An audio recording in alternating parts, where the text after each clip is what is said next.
Hi there, I'm David Plotz, the host of Your City Could Be Better and the CEO of CityCast. I hope you've been enjoying listening to our new weekly national show every week in your local CityCast feed.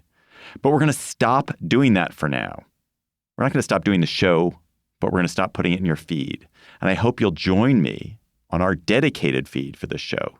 You can find Your City Could Be Better on YouTube or anywhere you listen to podcasts. Thanks. This is Your City Could Be Better, because it could be. I'm David Plotz. If you love your city and still complain about it, you're in the right place. Last week, the inaugural Denver Summit home soccer game drew the largest crowd in the history of American women's professional sports. More than 60,000 fans came to the Broncos Stadium, the Denver Broncos football stadium, to watch their inaugural game against the Washington Spirit, my own hometown Washington Spirit. Now, Denver Summit FC are building a new stadium in downtown Denver, and it's only the second stadium built specifically for women's soccer in the U.S. The $225 million project will bring a 14,000-seat stadium to Santa Fe Yards. Bree is going to tell us what Santa Fe Yards is in a minute.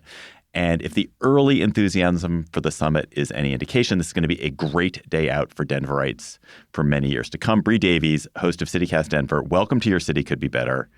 What's up, David? Thanks for having me. Oh, it's so good to be here. You did not make it to the summit game, but it sounds like it was the event of the day in Denver. 63,000 people to be exact. And I will just say I was out in the burbs that day, and the whole restaurant was full of people, particularly kids and like teenage girls in head-to-toe Summit gear.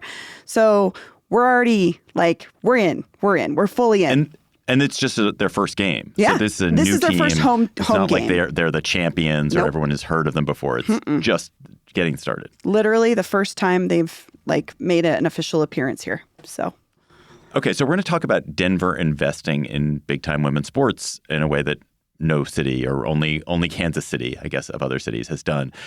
But you are a city that in general has invested in downtown sports. I was really struck last time I was in Denver about how close all your stadiums are to downtown. I think your arena and your football stadium and your baseball stadium are all really in the heart of the city.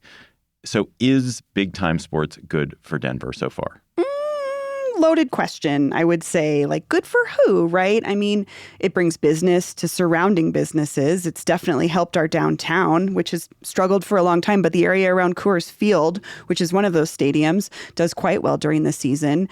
I think, is it good for the billionaires that own these teams? Absolutely. I think the question has become, is it affordable to working class fans, especially when I think about the Denver Broncos, which is really the root of our team spirit there is working class folks in Denver. So, I mean, the fact that we have two more stadiums, not just the women's stadium, but we're getting a new Broncos stadium coming to the center of the city in the next few years is really interesting because that will reshape the city as well. But I would just say in general, obviously, Denver loves sports and loves this. And I think it's a big question to say, I don't know, is it good for the city? But I think a lot of people would say absolutely. Okay. And maybe it's different when it's a women's sports team. Maybe it's different when it's the kind of stadium they're going to build. We'll get to that. But you already have a men's professional soccer team in Denver, the Colorado Rapids, who I once watched lose to the Washington, to DC United in an MLS final. Just want to note that. Saw the Rapids lose. Sorry, guys.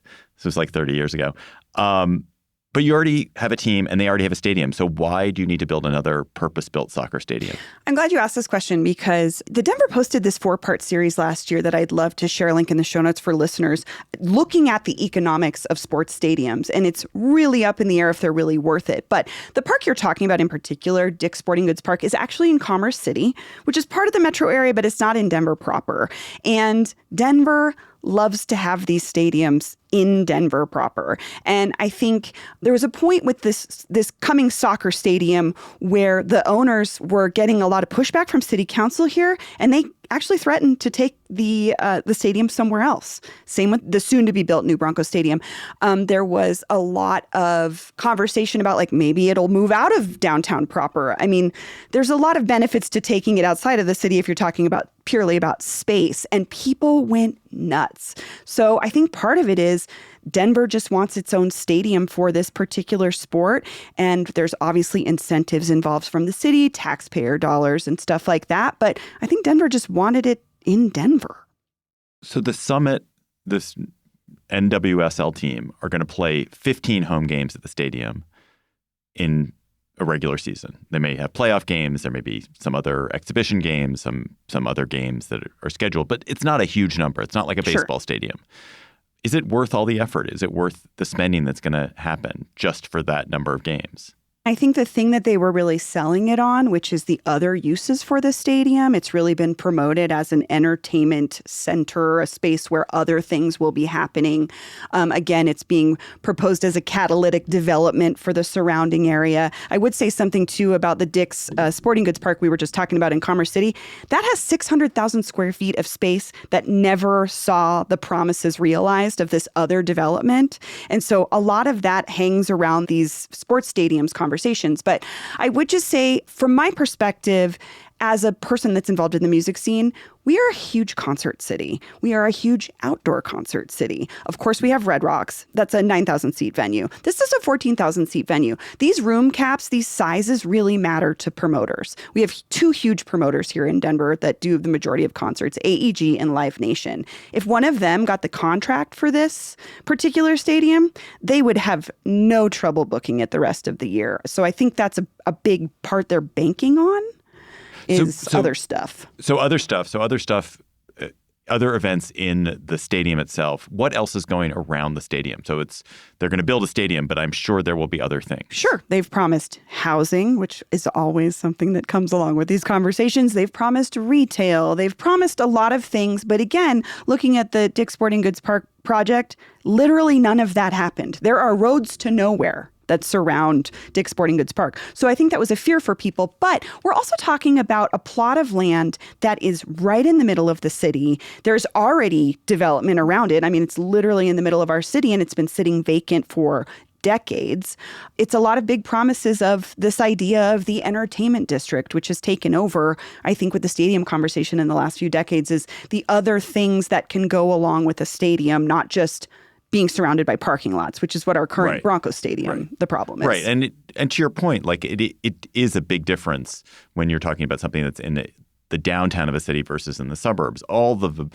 In my city, all of the suburban big sports ventures that have ever been built, the big venues that have been built, have been dead zones because they put acres and acres and acres of parking around it. Like that's all that's there. And there's no reason to be there except the sporting event or maybe the concert.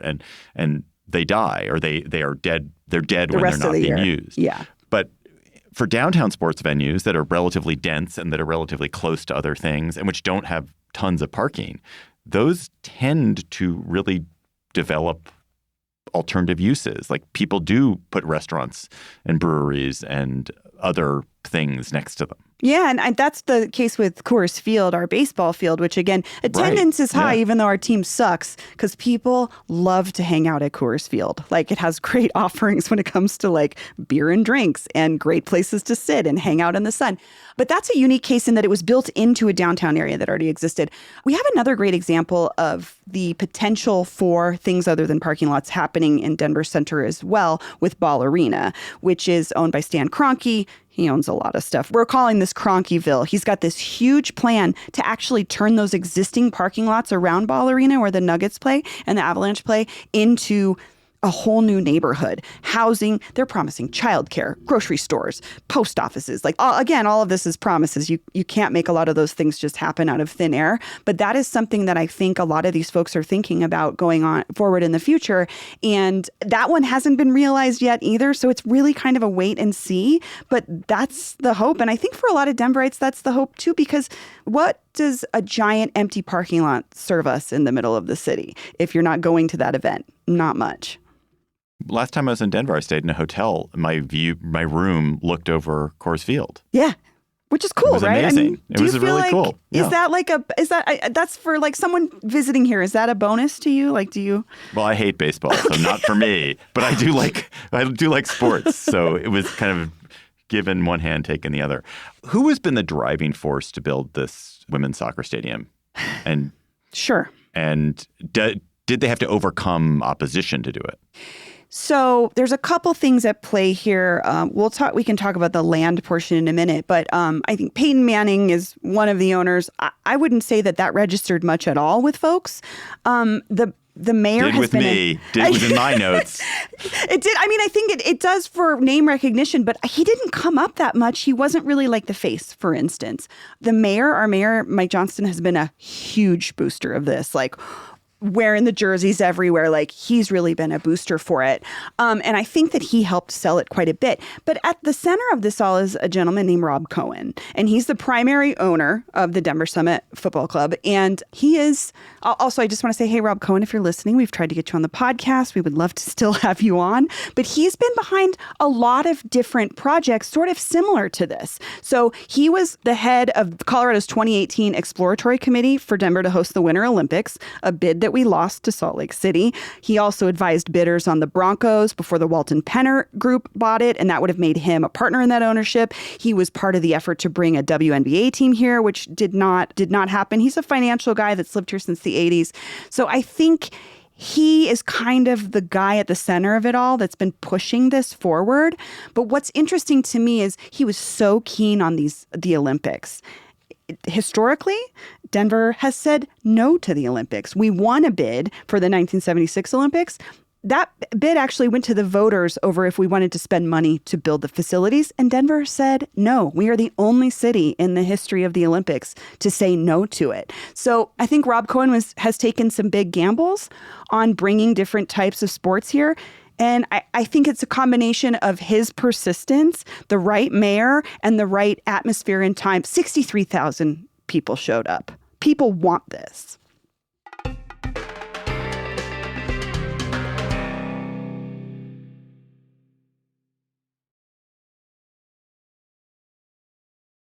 Do you think if there were no men's professional soccer team and there was a proposal to they brought a new men's professional soccer team to Denver and they wanted to build a stadium downtown, there would be as much enthusiasm?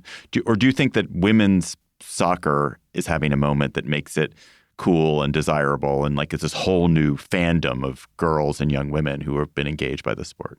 I think that is a huge part of it. I don't know if a men's soccer team would have been as big of a sell, but again, the folks showing up for this first inaugural game in the tens of thousands is really a testament to the culture of that here. And yeah, it was, like I said, I'm at a restaurant. It's all young girls wearing Summit gear. The time is right. And I think that's what they were really banking on. And sometimes, it's like he was looking at pushing for a WNBA team, not a couple years ago, not that long ago. That didn't make it. We weren't there yet. For some reason, I think this just was the right time and there was enough folks interested in it to see a women's soccer team. And I was surprised a little bit, but also Denver can be on the forefront of things sometimes when we don't even realize that we're leading. Was there a competing plan for Santa Fe Yards? And what is Santa Fe Yards? What is Santa Fe Yards?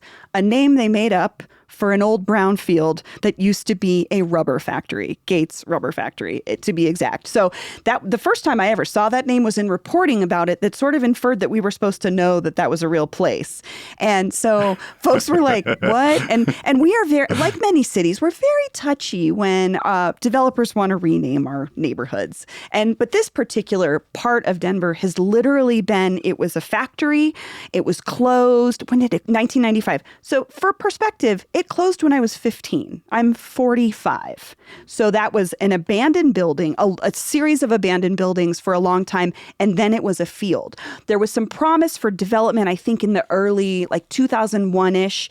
And it was never fully realized. Some development happened on some of the parcels of land, but there was just this huge empty field forever. And again, it needed to be remediated because it was an old factory. But around 2014, developers came in and said, we're going to do it. And guess what they built? A bridge that goes nowhere. It's called the Bridge to Nowhere. So this is an empty field with a bridge. I think they ran out of money. Something fell through. people have been dying for anything to go in there. So truthfully, there was not a hard sell on where it would go. People were really excited about that aspect, actually. One thing that struck me about Denver, again, last time I visited, is that you have all kinds of wonderful former industrial space that's been repurposed into new urban life, into apartments, into breweries. Mostly it seems to be breweries or apartments. But in this case, you have a rubber factory. Why do you think Denver is good at repurposing its industrial decay into something that people want for a 21st century city? I am so glad you asked this, because this is really a point of contention for us, especially those of us that have been here for a very long time. And it really depends on who you ask. In the 60s, Denver itself voted to demolish an entire Latino neighborhood under the guise of urban renewal. It was its own neighborhood, formerly its own city, Auraria. And the damage that was done to that community is still being felt today. There's displaced Aurarians throughout Denver. And then a few years after that, this urban renewal push crushed our downtown. We lost 27 blocks of historic buildings that were mostly replaced with parking lots. And the infill in the last 10 to 20 years, luckily, has filled in a lot of those parking lots. But how we view what is important here can be really tough. And I think the other thing is, in more recent years, there's been a displacement of artists from some of these areas that have become very popular, those warehouse spaces that were once cheap and things like that. But that's the historical and it's one perspective. I want to be fair. This is one perspective that I have. But I think part of it is Denver is always reinventing itself. I think we're always kind of trying to find our identity. We're not really good at looking at ourselves and being like, we're actually pretty cool. But that also can have a plus side, which means there's parts of the city that developers see as an opportunity. Also, the land was probably a lot cheaper 10 to 20 years ago here than it was in other cities of our size. And so that presents an opportunity in itself. I do think that the story of artists move in to cheap, decrepit housing or cheap, decrepit warehouses or whatever, and then they gentrify it because people want to be around artists and they do cool stuff, and then artists get priced out. That is the story of American cities. Like, that's we are not you unique. Want that to happen. I mean, I don't, to be honest with you. I do. I lived through it. I mean, what happened in Denver in particular was there was the Ghost Ship fire in Oakland where 36 people died in a DIY space. But what happened was the reaction across the country was cities then started cracking down on some of these quote unquote DIY spaces for being fire code violations and zoning code violations. And it pushed a lot of artists out. And to be fair, this was already happening a little bit, but we have an area called the Rhino Art District, which is where much of this displacement happened. And many folks would argue that it isn't necessarily better off as an art district when artists can't necessarily afford to be there. So I don't know. I would challenge that. I would challenge that perception and say it isn't always good, because sure, people want to be near artists, but also I want to be in a city where artists can afford to live and do weird stuff that becomes mainstream. We have Meow Wolf. We have the first Meow Wolf outside of Santa Fe for a reason. Our DIY community was very strong here and very connected to them.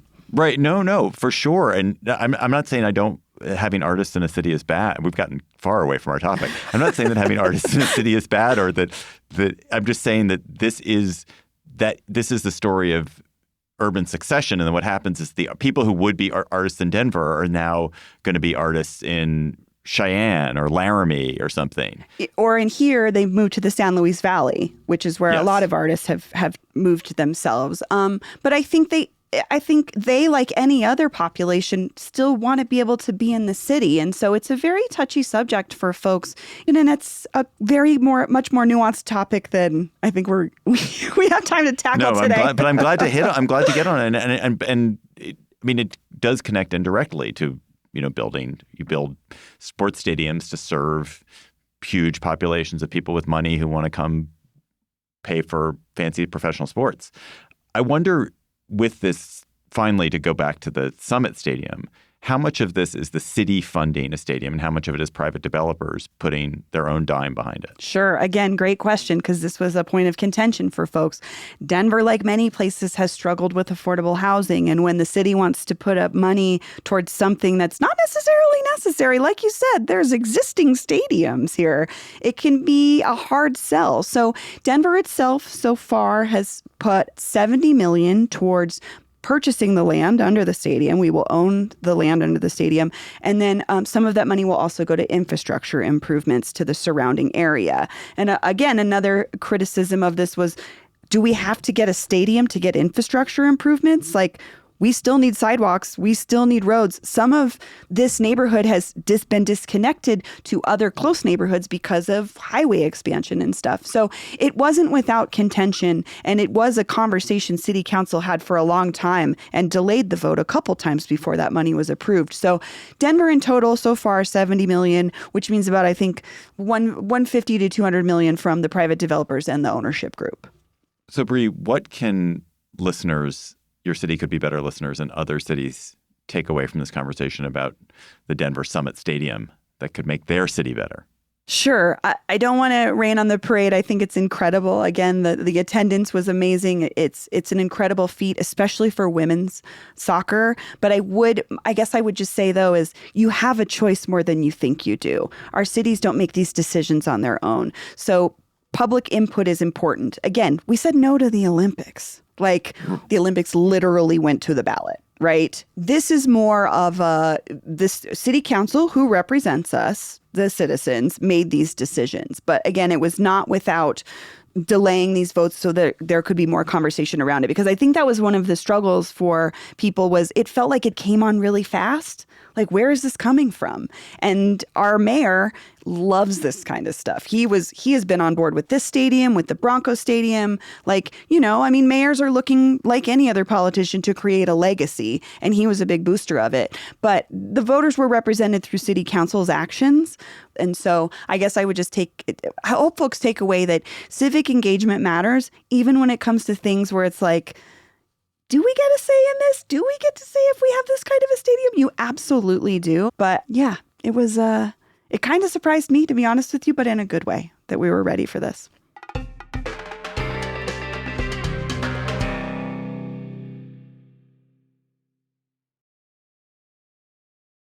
Let's go to our word on the street segment, our second topic, which actually just dovetails perfectly into what you were just talking about, which is I want to talk about what happens when you have an exciting mayor. So I come from a city, Washington, D.C., that has a really boring mayor. She is really aggressively boring, and she's leaving after 3 terms. Probably she will not have another job in politics because there's nowhere to go in Washington. She's been incredibly effective.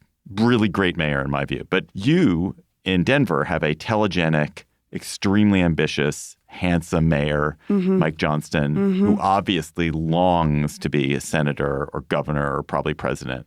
And so I guess my question to you is, all things being equal, is it good to have an egomaniacal, ambitious mayor because they will get things done so that they can be nationally celebrated?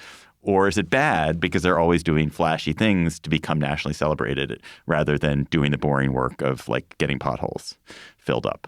Well, let me give you a little context. He is the first mayor after a 3-term, 12-year mayor that outgoing at that time was maybe not the most popular. He was, especially I think for folks on the far left side of the spectrum, the way that he handled homelessness and such was very unpopular. But that being said, we had 12 years of the same person. We had 17 people run for mayor. And CityCast Denver attempted to interview all of them. We got 14 of them on the mic, including Mike Johnston. And I think it's both. I've interviewed him many times. He comes on our show very often. He is the charisma you see on TV or on Instagram, it's even more in person. You fall for it immediately. He's got the thing that politicians really, really want to have, which is this likability. But part of the struggle is he does make big decisions. And a lot of times city council says this has been a big criticism of city council. They're like, we don't hear about stuff until the mayor's decided it. They feel like there's not a lot of transparency in the decisions that he makes. He does seem to have the sort of Silicon Valley move fast, break things kind of behavior. And I would say it's good and bad. I'm not a huge fan of spending a ton of money on 2 brand new stadiums when we have these other perfectly functional stadiums. But at the same time, we have opportunities that clearly Denverites want. So I think while he's on the pulse of what a lot of Denverites want, he's also been highly criticized for this big show, quick moving. And I don't know if it necessarily, to get back to your question, I don't know. Part of me would love to have your mayor, honestly. I would love to have somebody I don't know that much about that's actually just like head down doing stuff. But at the same time, I love that we have a mayor that can speak to our personality and who we are. I mean, this man went to Washington to defend our right to be a sanctuary city. That's something that we're very proud of. So I think it works both ways. And I think the ideal person would be a little bit of both, but you kind of can't have a little bit of both. So we got Mike Johnston. Bree Davies, host of CityCast Denver. Thanks for coming on Your City Could Be Better. Listen to Bree every weekday on CityCast Denver. Thank you, David. This was fun.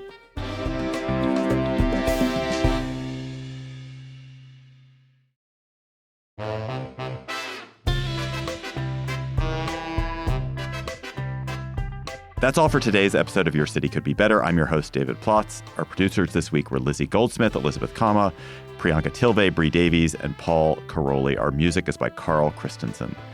If you are enjoying the show, why not tell your friends, rate the show, leave us a review.